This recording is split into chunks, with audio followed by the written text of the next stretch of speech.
Hello बच्चों, let's read the question. The question is saying which of the following methods can be used for making the bacterial cell competent. पहला है treating with specific concentration of divalent ion that is calcium, treating with specific concentration of monovalent ion monovalent cation that is K+, तीसरा है heat shock and चौथा है both 1 and 3.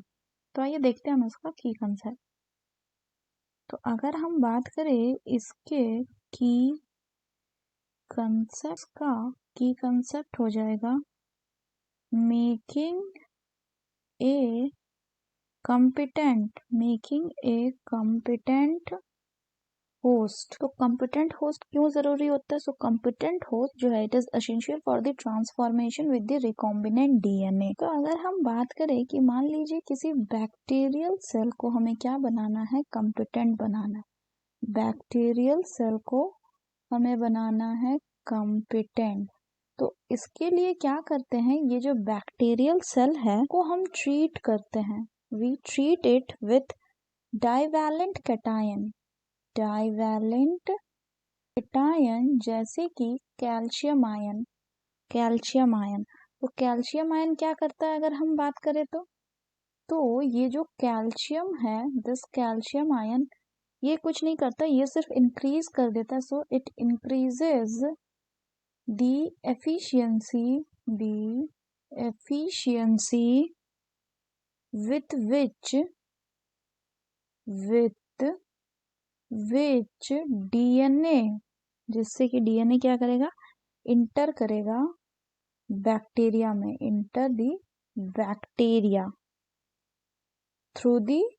through the pores present in the cell wall, pores of cell wall. के बाद अगर बात करें कि क्या करेंगे, उसके बाद ऐसे जब एक बार ट्रीट कर लिए डाइवैलेंट कैटायन से जैसे कि कैल्शियम, उसके बाद हम क्या करेंगे, उस सेल को हम इंक्यूबेट करेंगे. इस सेल को उसके बाद हम इंक्यूबेट करते हैं इसके साथ with recombinant DNA, with r DNA on ice. और फिर इसके बाद इसको हम देते हैं heat shock in 42 degree Celsius temperature. और फिर इसको हम क्या करते हैं, फिर हम इसको पुट बैक करते हैं and then we put back into ice again.